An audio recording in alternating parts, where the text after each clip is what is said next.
Boa noite a todos. Muito feliz de ter a casa cheia, segunda reunião do ano. Sejam bem-vindos mais uma vez. Eu preparei uma reflexão para a noite de hoje, que é uma parte de uma das obras de Joana de Ângeles. E esta parte, Joana trabalha as questões sobre os conflitos existenciais.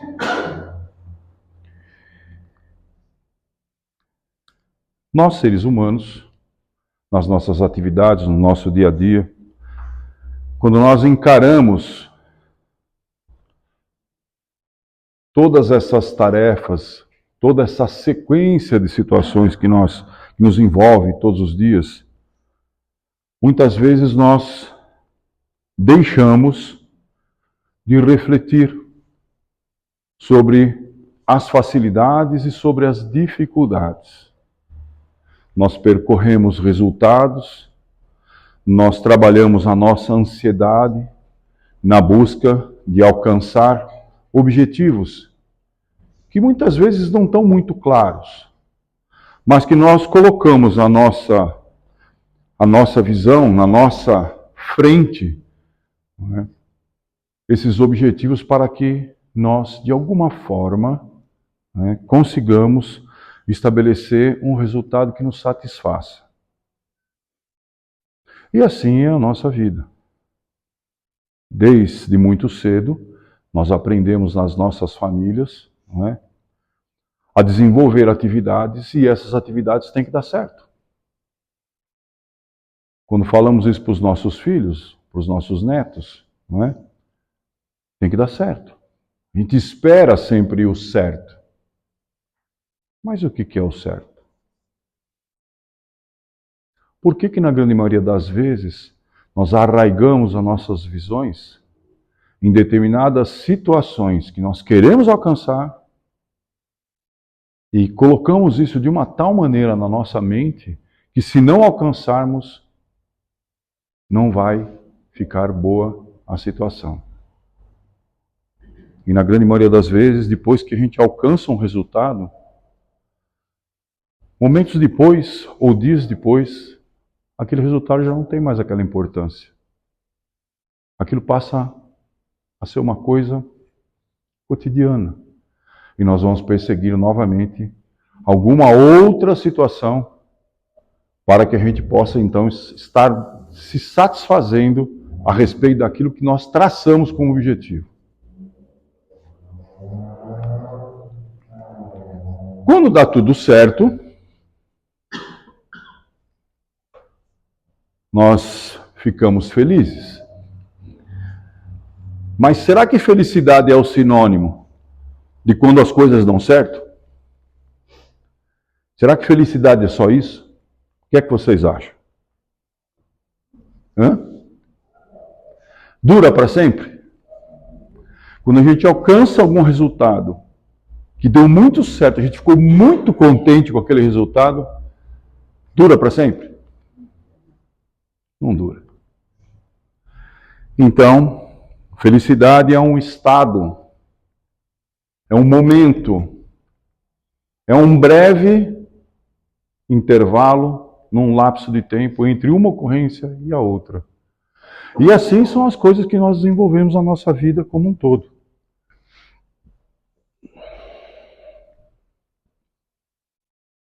A nossa evolução tem um tempo de ocorrência. E quando nós falamos de evolução, nós não estamos falando simplesmente de uma vida como nós estamos levando hoje. Nós olhamos a evolução na sua totalidade. Nós somos muito jovens em relação à idade desta terra em que nós habitamos.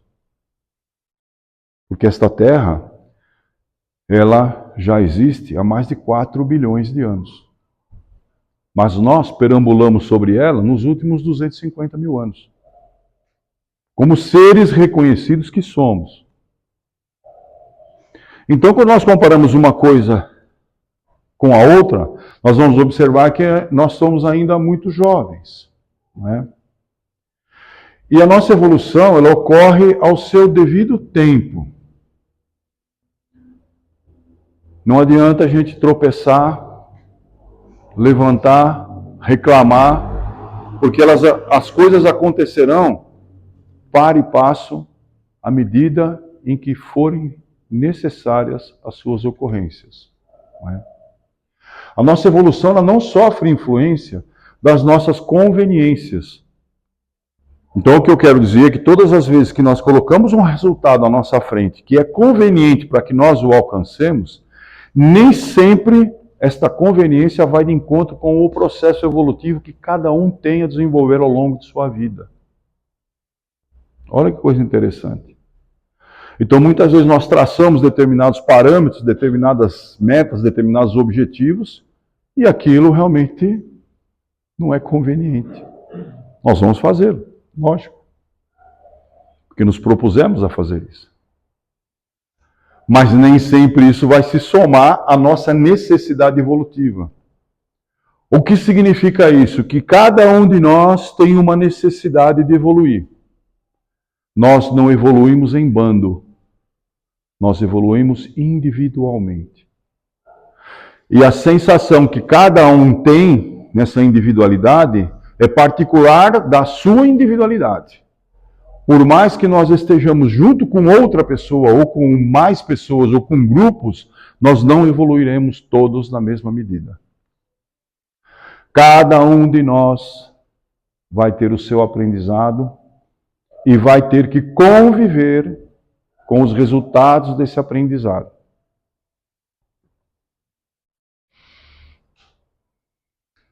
A evolução ela tem um foco comum a todos os indivíduos, que é a plenitude. Então, cumprir um objetivo não significa alcançar o ponto máximo da sua evolução. Cumprir uma meta, obter um resultado, não significa que isso realmente é o ápice evolutivo do ser humano. Muito pelo contrário. Haverá uma somatória de resultados ao longo de uma vida para que esta evolução ela realmente expresse a plenitude. Essa é a visão de Joana de Ângeles. O que ela quer dizer com plenitude? Plenitude é estar pleno em frente ou em relação a todas as coisas que os circunda. Ou seja, eu estar em equilíbrio comigo mesmo e com o ambiente. Isso desencadeia a plenitude, que significa um estado de felicidade. É assim que Joana de Ângeles enxerga. Bom, só que se fosse só isso ia ser bacana, não é? A gente faz uma relação de coisas para dar certo, para desenvolver e vamos seguir em frente. Mas todos nós sentimos e percebemos as coisas do mesmo jeito? Não. Cada um tem um senso e uma percepção diferente. Daquilo que está à nossa frente, ou ao nosso lado, ou às nossas costas,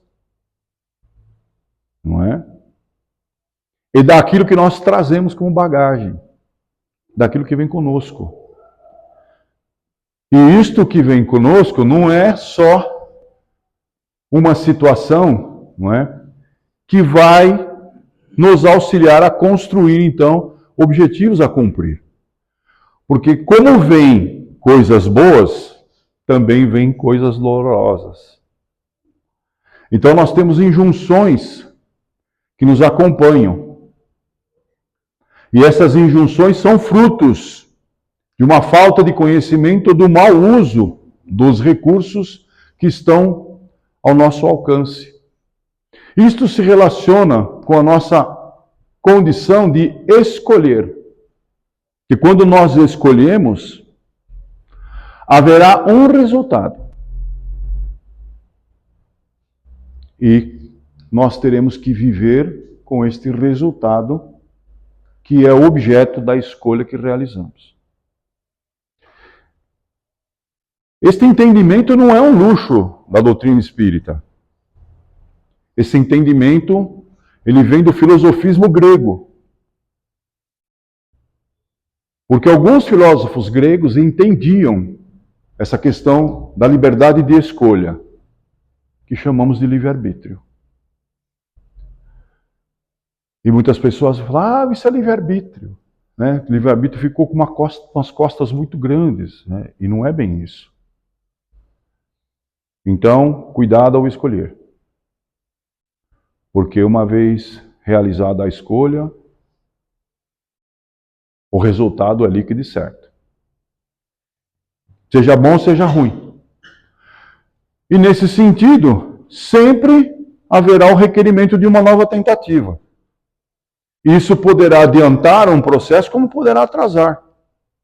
Aí nós vamos olhar determinadas situações, né, que estão relacionadas com escolhas que elas não deram muito bem, não foram muito assertivas, né?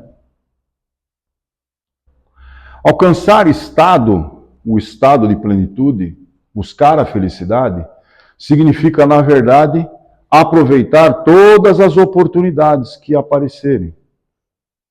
Porque o despertar, ele só vem a partir do momento que eu experimento. Se eu não experimento, eu não aprendo.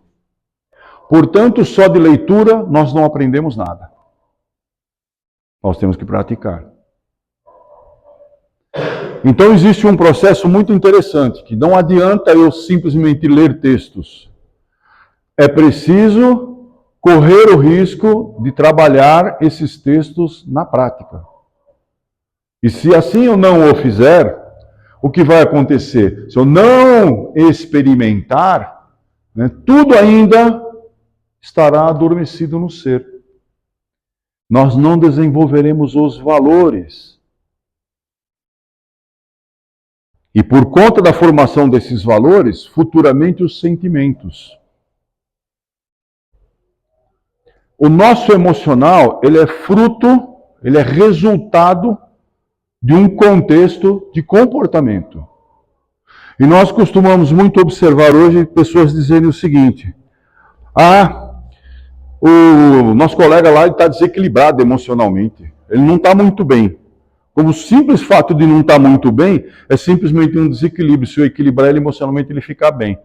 Não é só isso. O contexto emocional do ser humano, ele nada mais é do que o reflexo da situação de atitude e comportamento. Que, por sua vez, são as ações que nós escolhemos perpetuar ao longo da nossa vida em função de objetivos que traçamos para elas. E se esses objetivos forem as experiências, nós então teremos que colher os resultados. Então não dá para nós colocarmos a culpa, né, na contextualização das emoções. Porque as emoções elas podem ser boas, mas elas também podem ser ruins. E essa é a grande questão. Em razão de tudo isso, a nossa existência, não é?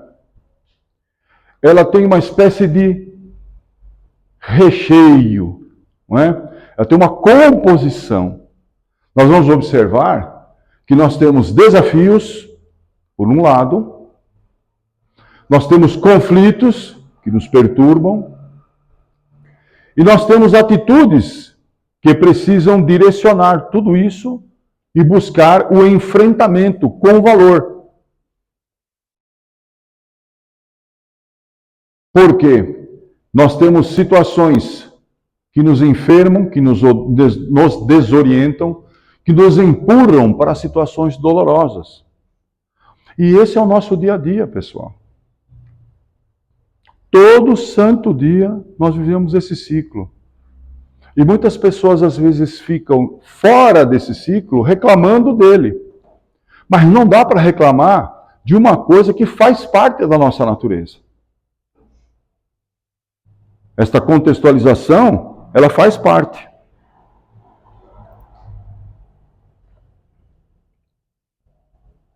Cada existência que nós vivemos E nós espíritas acreditamos no processo da reencarnação, portanto, essa não é a nossa primeira vivência, talvez não será a última, não é? Nós vamos observar, não é, que no princípio cada um de nós encarna com uma condição como se fosse uma folha de papel em branco. Nós vamos escrever uma nova história, mas nós não esquecemos das páginas viradas. Nós não lembramos dela. Mas dentro dos nossos valores, dentro da nossa natureza, ali elas se encontram grafadas. E fomos nós mesmos que as escrevemos. Ninguém escreveu para nós. Ou seja, cada um de nós escreve a sua própria história. Experiência com pessoas cegas, elas demonstram que mesmo sem elas enxergar, elas expressam, né, condições faciais, similar a outras pessoas, que têm suas faculdades visuais normais, né? Mais primitivos ou evoluídos. Ora, se o indivíduo é cego, como é que ele aprendeu? Não é interessante? De onde vem isso? Será que isso é um movimento reflexo, muscular, nervoso? Não é para se pensar? Não é? Darwin,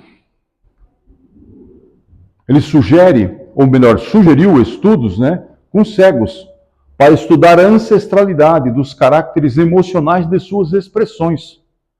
Então, Charles Darwin, lá em 1700 e pouco, já percebia que havia algo, e nós não vamos encontrar em nenhuma obra ou em nenhum texto deixado por ele, condições que estão relativas a espiritualismo. Mas ele já tinha essa visibilidade ao longo de seus olhos.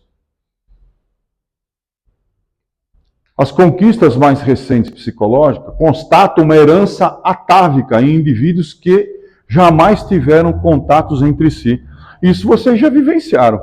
Porque às vezes vocês encostam numa pessoa falando, nossa, me fez um mal, fui no lugar, não estou me sentindo bem. Olha, aquela pessoa não vai. De onde veio isso? Nunca viu a pessoa? Ou nunca aconteceu com vocês isso? Então existe dentro da contextualização do ser valores dessa natureza, que faz com que essas páginas que eu disse que estão escritas e que estão na profundidade do nosso ser, faz com que essas condições, elas emerjam na nossa mente, não como memórias, mas como reflexos. Não é? Como eu disse a vocês, a doutrina espírita, né, entende que há uma herança cuja procedência vem de reencarnações anteriores. Não é? Ou seja, na raiz de todo o processo aflitivo existe uma herança psicológica. Isso quem diz é Joana de Ângeles. Então, todo o processo de aflição, toda a condição de injunção vem de uma raiz que não é presente. Ela pode ser potencializada, sim, desde a infância. E na vida adulta, nós vamos observar determinadas composições, até dentro da nossa família, que elas não se encaixam. Pessoas que não se gostam. Relações que não são amorosas. E de onde veio isso? Será que veio só daquela criação, daquele momento? Daquela vida? Não. É muita coincidência para ser assim, não é? Então esse processo é oriundo de outras existências. E a reparação é que é o processo caracterizado na evolução. Nós não reparamos nada se não nos colocamos à prova. Se nós não experimentamos. E é difícil encarar o outro, não é? Quando o outro não nos encara como nós gostaríamos de ser encarados. Quando nós olhamos nossos filhos, os nossos filhos não nos olham com aquele amor que a gente espera que ele tenha por um pai ou por uma mãe. Vocês acham que eu estou falando algum absurdo, mas não é. Acontece muito, isso é muito normal. E a relação sanguínea não quer dizer que tem que haver uma aceitação, porque essas injunções, elas não vêm desse momento agora. Elas podem vir de outras condições. E estão gravadas em cada um de nós. Este processo de reparação vai favorecer que nós possamos realizar novas aquisições em termos de experiência, cortando qualquer amarra com os fracassos do passado. Porque todas essas injunções dolorosas que nós sentimos e não sabemos de onde elas vêm, provavelmente e possivelmente são oriundas de fracassos dos quais nós fomos, vamos dizer assim, o ator ou a atriz principal desse processo. Não é? Portanto, é possível ser feliz, mas precisa desempenhar muito em termos de empenho para conseguir essa felicidade. Nós não viemos aqui para sofrer. Nós viemos para criar condições que sejam suficientes para que nós possamos lapidar esses valores que eu digo a vocês, e que eu falo, que eles são intrínsecos à nossa natureza. Não é? Criar condições de saúde e de alegria plena. Mas condições de saúde não é ser fitness, gente. Quando nós olhamos a descrição da Organização Mundial de Saúde, nós vamos observar que existem 5, 6 fatores que predeterminam o que é ter saúde. E saúde não é só a condição física, é uma condição também mental, é uma predisposição para que nós consigamos realizar a proposta, não é, de evoluir. Nosso corpo é tão inteligente, não é? Nós estamos tão bem preparados que, na verdade, o nosso cérebro, quando ele faz a necessidade realmente de expressar essa condição de felicidade, ele trabalha toda uma condição que vem desde o nosso espírito, incidindo em energias suficientemente capazes de afetar nosso centro glandular, que está distribuído no nosso cérebro, proporcionando a condição da criação de neuroquímicos. E esses neuroquímicos proporcionam a condição, então, da sensação. E essa sensação é traduzida para conectar o resultado de uma experiência com o prazer de ter alcançado este resultado. Bom, é lógico que este caminho é quando dá tudo certo, né? E aí nós vamos observar, né, que este ciclo aqui, não é o ciclo que todo o nosso contexto cerebral, ele desenvolve quando nós temos o resultado de uma experiência. E isso interfere diretamente na nossa rede neurológica. Os neurônios são uma das nossas células que mais tem a condição de receber o resultado deste ciclo, ou destes ciclos que ocorrem aqui. Mas tem uma segunda célula que eu não coloquei aqui, que ela tem a mesma capacidade que os neurônios. E essas células, elas são do nosso senso imunológico. Então, todas as vezes que nós participamos de algo cujo ciclo desencadeia este ciclo azul aqui, consequentemente, nós teremos condições de imunodepressão. Isso sabe onde vai nos afetar? Na nossa saúde. Nossa imunidade cai e nós estamos sujeitos a uma série de invasividades do meio. A tristeza aumenta, o coração sente. Vocês já perceberam que toda vez que acontece alguma coisa que desagrada, que entristece, começa pelo menos um mal-estar na parte mais alta do abdômen. E depois parece que alguma coisa no seu peito, parece que deu um vazio, alguma coisa que quer tomar conta, vem aquela aflição, não tem explicação. De onde veio isso? Vem daqui, ó. E o resultado é o mal do século XXI, né? A depressão. Eu tenho a certeza que todos que aqui estão conhecem alguém que tem um problema de depressão. Sim ou não? Há 60 anos atrás, a gente ouvia falar de depressão? Os mais velhos, lógico. Tem uma moçada aqui que é jovenzinho, né? Alguém falava de depressão há 60 anos atrás? Não. Não porque não tinha. É porque talvez nós estávamos empenhados a desenvolver a nossa ansiedade na busca de alguma coisa mais simples, não de tanta complexidade como nós estamos nos dias de hoje. Não é? Então, só para a gente praticamente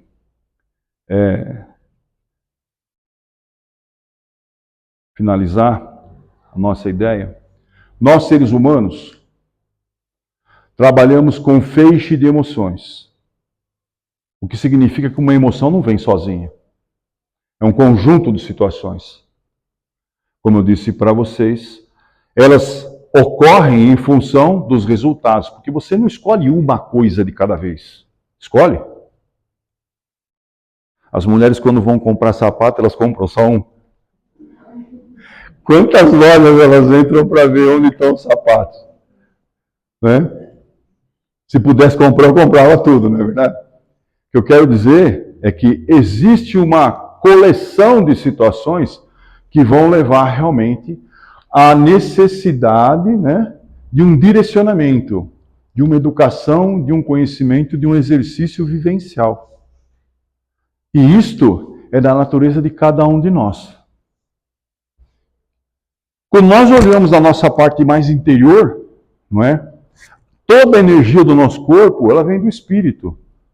Não vem de outro lugar. Quando o corpo já serviu como morada, ele não tem mais essa condição, o que acontece com o espírito? Ele se separa. E o corpo não tem mais a vida orgânica. A vida orgânica, ela é resultado da manifestação e da animação que vem do espírito. E que exterioriza conforme o nosso padrão evolutivo. Nós não somos um acaso. Existe algum igual ao outro aqui? Não existe. Se a gente olhar nossas impressões digitais, elas não são iguais. Então não é um acaso. Cada um está formatado para uma condição evolutiva, não é? E, obviamente, esta condição produz emoções superiores ou ainda inquietantes. Não é? Os nossos desafios estão em lidar com emoções perturbadoras, transtornos neuróticos, transtornos de culpa, de estresse, de angústia. Porque eles exigem atenção e cuidados, não é, das ciências psíquicas, bem como também, não é, do espiritismo ou do espiritualismo. Por quê? Um complementa o outro. Esta é a visão. Romper com essa condição, não é? É entender que felicidade não significa uma oposição à infelicidade. Esse estado de harmonia e de bem entre o ego e o seu eu resulta das conquistas morais e espirituais, originados da vitória sobre os desafios existenciais que cada um de nós tem. Uns mais fortes em algumas áreas e mais fracos em outras, mas cada um de nós tem. A máxima que a gente conhece, que estava gravada no templo de Apolo, em Delfos, na Grécia Antiga, diz o seguinte: homem, conhece a ti mesmo. Então esta máxima, ela é válida desde os tempos dos gregos até os tempos atuais. Por quê? O exercício de se conhecer permite controlar comportamentos e atitudes, permitem mediar a agressividade, permitem abrir os ouvidos e ouvir aquele que fala. E com tudo isso, coletar os resultados dessa experiência que parece ser simples, mas não é bem dolorosa, para poder se colocar no lugar do outro. Porque se eu não me entendo, como eu quero entender o outro? E veja, eu coloco dessa maneira porque às vezes nós escolhemos o outro. E às vezes nós achamos que não escolhemos aquele que vai ser o nosso outro, mas nós escolhemos. Então, quando nós acharmos que, não, mas eu não escolhi ser assim, escolheu. Pensa bem, analisa lá dentro. Cuidado ao falar, né?